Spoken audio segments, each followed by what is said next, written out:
Hey guys, Drifter here. Today I'm going to be doing a general setup and tips and tricks video for both the Logitech C922 webcam and the brand new Logitech BRIO webcam, which I have sitting on top of their respective boxes over here. There is a giveaway link in the description below for you to click on for this webcam and for this webcam, and as per my FTC requirements, I thought you should know that this is a sponsored video. It's not a sales pitch video though, it is a tutorial video on how to get the best quality out of streaming with these products, because many of you have probably purchased one or the other of these over Christmas.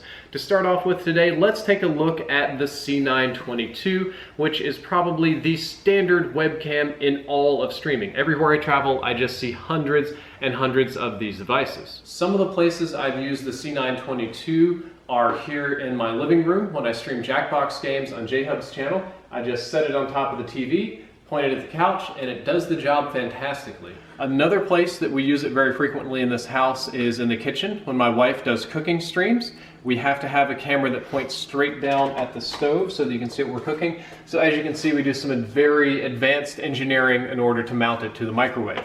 And my wife, JWO Designs, also uses the C922 for doggo petting streams, where we pet Boomy for like 3 hours straight. Look at that fat boy. He's a good boy though. And we had to make sure to label our webcams so that she doesn't end up taking mine. And it's a pretty versatile little toy we've got. Straight out of the box with the C922, you will get the camera itself. It comes with its own USB cable, thank goodness, that's not always a standard feature, and you get your own very little mini tripod. These mini tripods, I have a lot of C922s around the house. They are a godsend, not only for this camera, but even for cameras like the one that I'm filming on over here. Of note, we got a little extendy legs in case you want a tall tripod, but this is just kind of nice if you want to set it on the desk instead of hanging over the monitor. Of note, the tripod mount is on the bottom down here. Let me see if I can get it close enough to the camera for you to see it. Screw this bad girl in. Thankfully it's standard size, and you are ready to mount your C922 webcam to just about any tripod on the planet, because they've all got the same basic standard mount setup that you would do. Another tip is to remember that this is a USB 2 cable, and they do not play well with cable extenders. You've got a pretty generous length here on this cable. I can't even pull it all the way off frame. It's about as wide as I spread my arms if I go all the way apart. But if you use a USB extension cable, USB hub, or anything like that, you are very likely to get frame drops from the camera. But there is a catch about extension cables that you might want to know. Specifically on the C922, if you get an active power USB 2 extension cable, and these are very expensive, but an active power USB 2 extension cable, which like the one that I run all the way around my room, all the way back down into the back of the computer over here, will work much, much better. If you have to extend for some reason, make sure you get an active extension cable, please. So now that I've done some physical stuff, let's do some actual software setup so you can see what this looks like in practice. We're going to start off with XSplit today.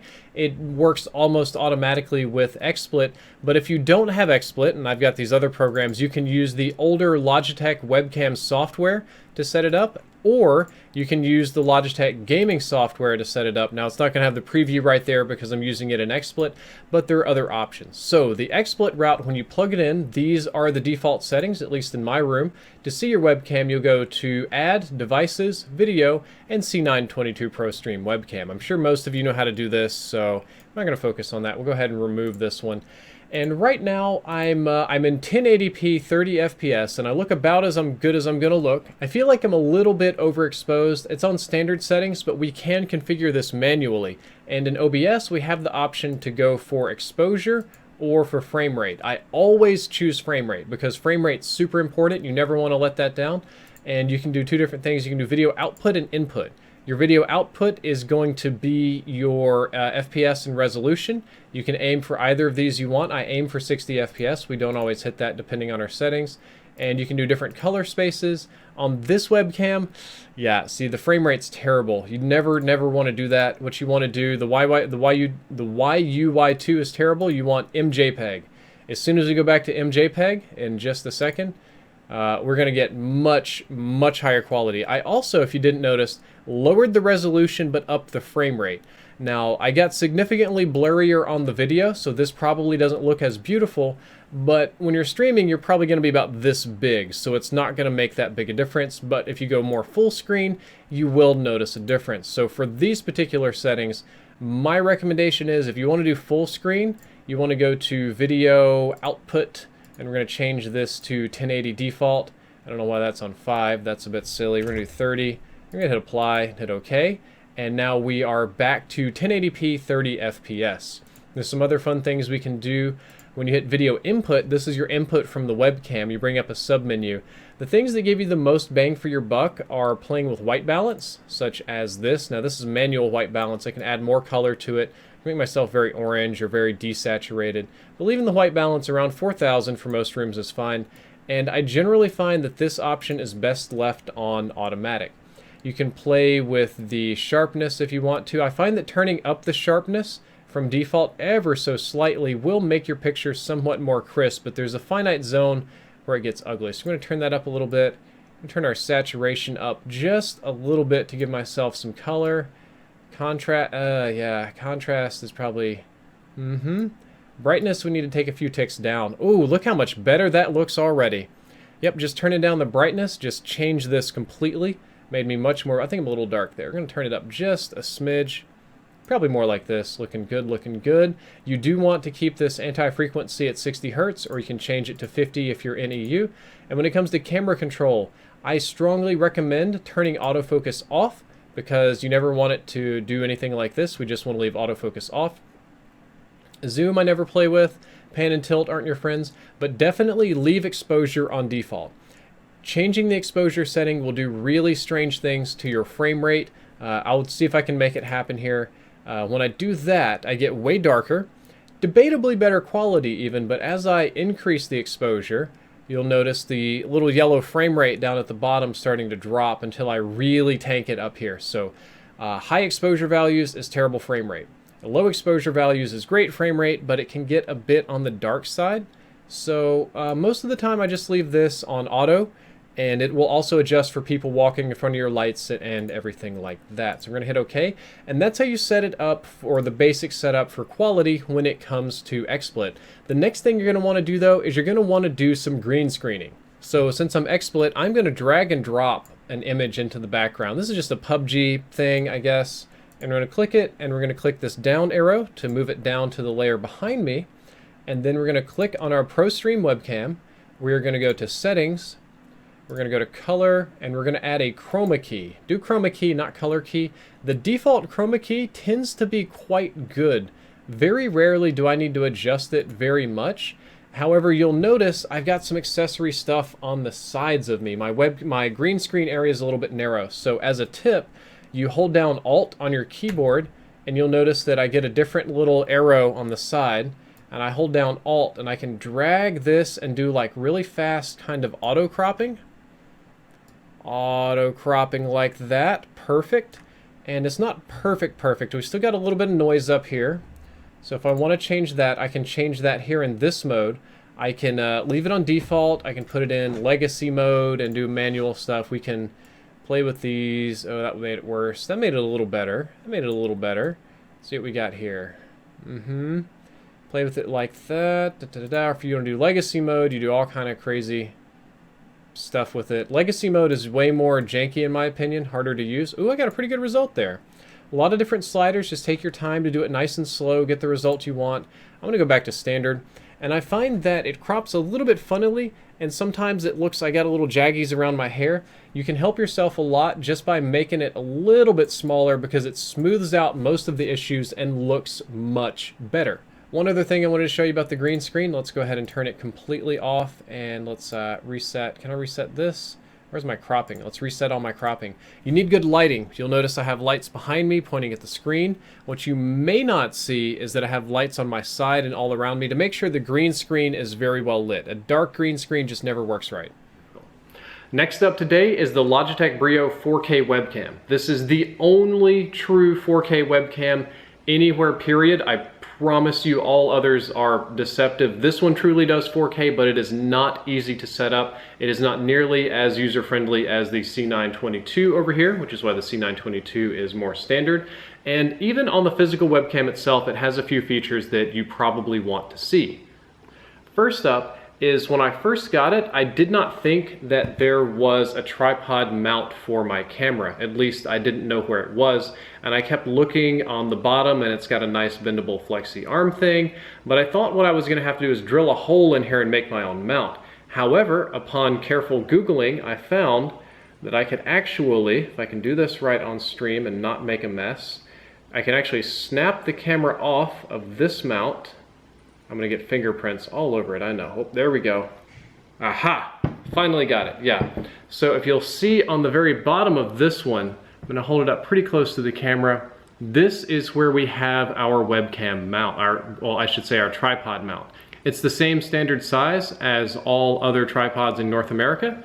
So this one will very easily mount to a BRIO mount, just like this, or to the other tripod mount that I brought out earlier. But in order to access it, you have to take the over-the-monitor bendy arm hangly part off of the webcam, and it's not easy to get off, as you saw. I'm gonna try to put it back on without murdering my whole webcam here. And there's another catch to this one as well. This one does not quite have its own USB or built-in USB cable. It does come with one included, which you can see in the bag over here, and I'm gonna pull out.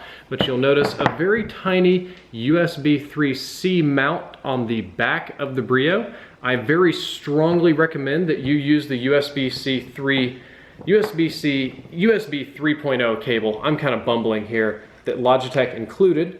And you plug it into the back. Do not use other cables, do not use third-party cables, do not use longer cables. Don't play with the cables on this one, just use the USB 3 cable that is included, and it will save you a lot of heartache, I promise you. So before we get started on the BRIO, there is something very important you need to do first, which is to make sure that the USB ports on your computer are fully up to date, and you have to have USB 3. Do not use this with USB 2.0 where you're in for a bad time, but make sure that you update your motherboard and your BIOS to the latest possible version, and make sure that you update the USB port specifically, any compatibility hooks or anything like that, because this needs the latest USB drivers. When I first got this product myself, I had a very difficult time using it on my main PC. I got a lot of frame drops and stutters and issues, but I realized that I was sorta using a BIOS from 2015 when I updated it back to 2017 standards, because it was just a few weeks ago. The performance drastically improved, and we had a similar situation on my brother's computer. When you upgrade to the latest USB drivers on the latest version of whatever your motherboard is, it works much better. Do not use the BRIO with an out-of-date motherboard, or nothing will work. So we are now in XSplit, and you are watching video from the Logitech BRIO 4K webcam. Seeing as how I am not able to record in 4K, I'm not going to put it in 4K, we're going to stick to the 1080 zone. And do bear in mind this webcam is very particular. You may have to change your USB ports a few times. Literally in recording this, one USB 3 port would work and the other USB 3 port would not work at all. But I do have one that works. So I've got it added as a source, same as before, and we can go to settings, and you'll notice that by default, I don't know why XSplit likes to do this, but it likes to put it in 720p 30 FPS by default. But I don't know about you, but I didn't pay that much money for a fancy webcam for that. So what I'm gonna do is I'm gonna go to manually configure, and I am going to change my field of view to 90 because I think this looks just much better quality wise. I don't like that zoom. We're still going to keep it in priority for frame rate, and we're going to go to configure and video output. Now it'll have some crazy stuff up here. I don't know why it has this. We're going to change this to 60, and we're going to change this one to 1920 by 1080. Make sure to keep it in motion JPEG, hit apply and OK, and it's going to freeze for a second, and we're back. So now we are getting a solid 1080p 60 FPS, and if you want to do 4K 30, if you want to do, I think it'll do like 2K 50-ish, 45-ish FPS. If you want to do some of that, it's very easy to set up. Just follow the same method, and we can also do configuring the video input. Now this is where things get trickier. I strongly recommend you do not play with these settings at all whatsoever in XSplit. Just leave these completely alone. You can play with the white balance a little bit if you want to, but especially when it comes to camera control, the most important thing is to not screw around with the exposure. We can take the focus, we can leave the autofocus off. That's not a big deal. Exposure is a very, very big deal. Let me show you what happens when I turn the exposure off. We're just going to do likes and prayers that doesn't crash the program. And yeah, so you can see nothing. And as we increase the exposure to levels where you can see me, I'm already losing frame rate here for some reason. And I'm getting the video to where it's up and it's dying. And see, the high exposure levels on the BRIO just make this camera very mad. But for some reason, when I put it in auto, for reasons I don't entirely understand, it performs just fine. So I recommend you leave it in auto and don't change any of those settings. You can do the green screen the exact same way we did before, and I do strongly recommend some studio lights for the BRIO. That'll make it much, much prettier. I do want to be very clear, though, about the BRIO, which is sitting up here. Even though this is a sponsored video, I want to give you a warning that the BRIO is not a dumb plug-and-play system. It is not an easy webcam.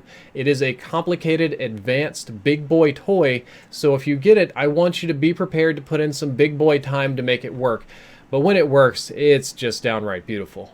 So by now you know how to set up the Logitech C922 webcam. It is the industry standard for a reason because it works everywhere on every rig on every machine, but it's capped at 720/60 or 1080/30, which is good enough for most people, but if you want higher quality or insane quality, you can take a look at the Logitech BRIO 4K USB 3 webcam.